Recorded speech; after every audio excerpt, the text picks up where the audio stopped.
আজকের ব্লগটা ঠাকুরঘর থেকেই শুরু করছি। আজ হচ্ছে রবিবার, আর ঘড়িতে বাজছে এখন সকাল 5:30। জানো তো, আমার বাড়িতে আজ 21 দিন হলো পুজো বন্ধ। আমার খুড়তো দেওরের ঘরে ছেলে হয়েছে। আমাদের এতদিন আনন্দ ওষুধ ছিল, কাল ওষুধ উঠেছে। আমার শ্বশুরবাড়ির নিয়ম হচ্ছে ছেলেদের ক্ষেত্রে 21 দিন, আর মেয়ে বাচ্চা হলে 30 দিন ওষুধ থাকে, আনন্দ ওষুধ। আমার শ্বশুরবাড়িতে নিয়ম হচ্ছে যেদিন আতুর ওঠে ওই দিনকে ষষ্ঠী পুজো হয় আর যজ্ঞ হয়, তারপরে শান্তির জল দেওয়া হয়, এরপরে ওষুধ উঠে যায়।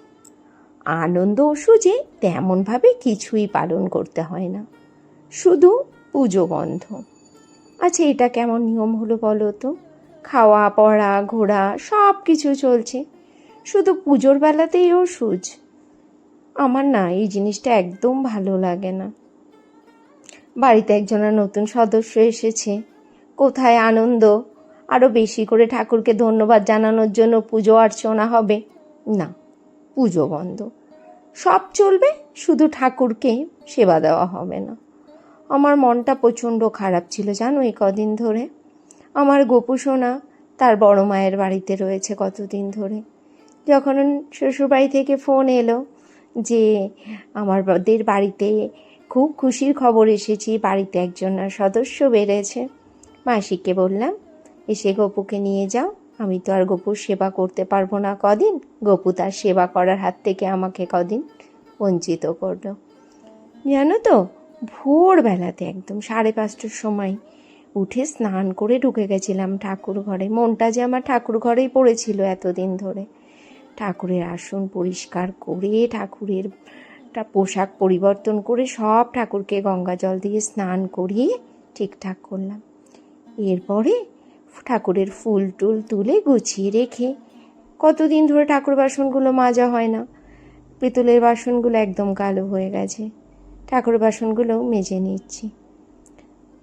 আর এখন বাজে 6:30 মতো হবে।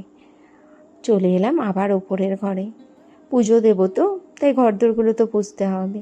কিছু জিনিসপত্র এদিক ওদিকে গড়াচ্ছিল, এগুলোকেও ডিবানের মধ্যে ঢুকিয়ে রাখলাম। আমার আবার বাইরে জিনিসপত্র ছড়িয়ে ছিটিয়ে রাখাটা একদম ভালো লাগে না।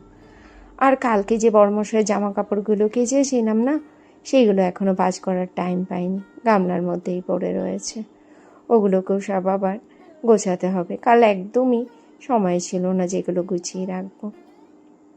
তারপরে লেগে গেলাম ওপরের ঘরগুলো ঝাড় দেওয়ার জন্য। কত দিন হয়ে গেল জানো, বৃষ্টি রানীর একদম দেখা নেই।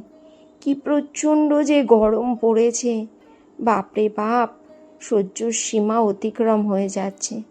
বৃষ্টি রানী যে কতদিন ছুটিতে থাকবে তাকে জানে, কে বলবে যে এটা বর্ষাকাল চলছে। এখন বোঝা বড় দুষ্কর কোনটা যে কোন সিজন চলছে। শীতের দিনেও বৃষ্টি হচ্ছে, বর্ষাকালে গরম, আর মানে কিছু আর বলার নেই, সব যেন কলিকাল ওলট পালট হয়ে গেছে। আগে আগে বর্ষাকালে 3 দিন 4 দিন একভাবে বৃষ্টি হতো, সূর্যের দেখাই পাওয়া যেত না। আর এখন দেখো সেরকম বৃষ্টি হয়ই না।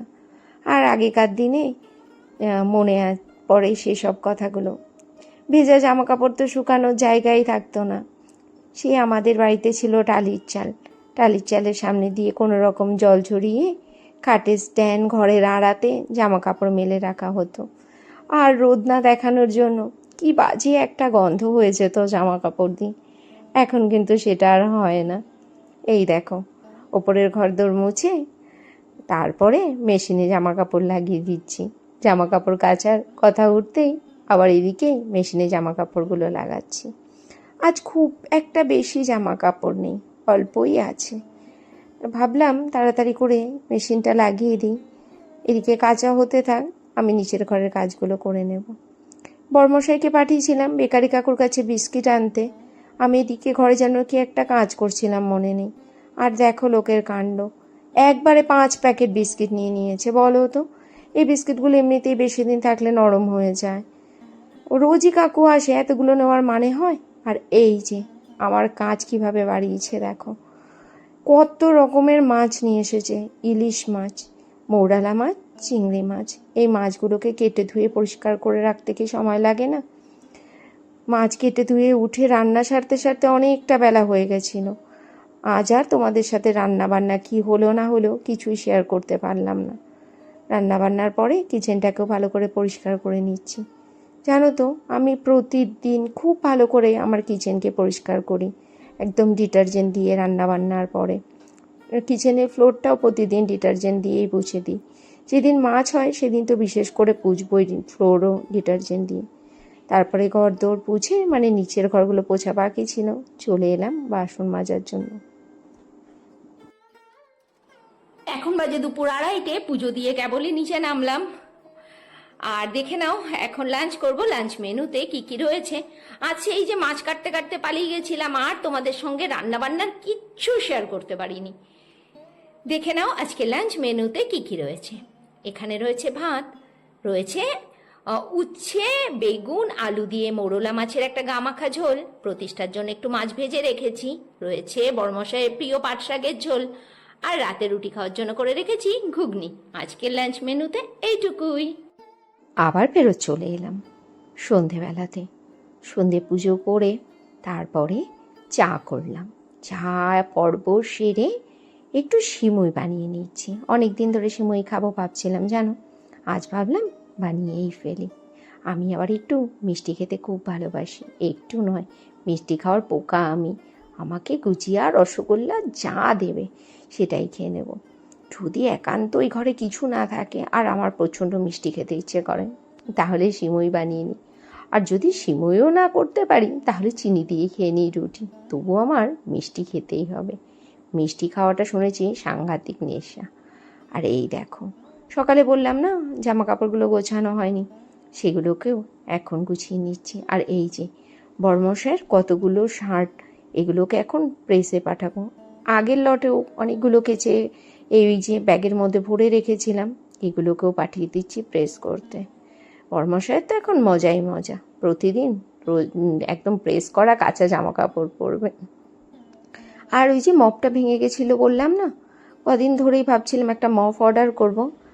আজ এই মপটা ডেলিভারি হয়েছে, কদিন আগেই অর্ডার করেছিলাম।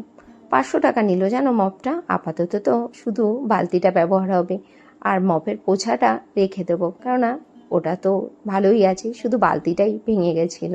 এই নিয়ে 3 নাম্বার মপ অর্ডার করা হলো, ফ্লিপকার্ট থেকে নিয়েছি। আবার চলে এলাম রাত্রিবেলাতে। এখন বাজে রাত্রি 10:20, আর এখন ডিনার করব। ডিনারে রয়েছে লুচি, এখানে রয়েছে সিমুই, শসা কেটে নিয়েছি, আর ঘুগনি। এটা মাইক্রোওভেনে গরম করে নিয়েছি, ঘুগনিটা হয়তো লাগবে না, এটা গরম করা হয়নি। এই দিয়ে আজকে রাতে ডিনারটা সারছি। আর আজকে ব্লগটা এখানেই শেষ করছি। Tata, good night.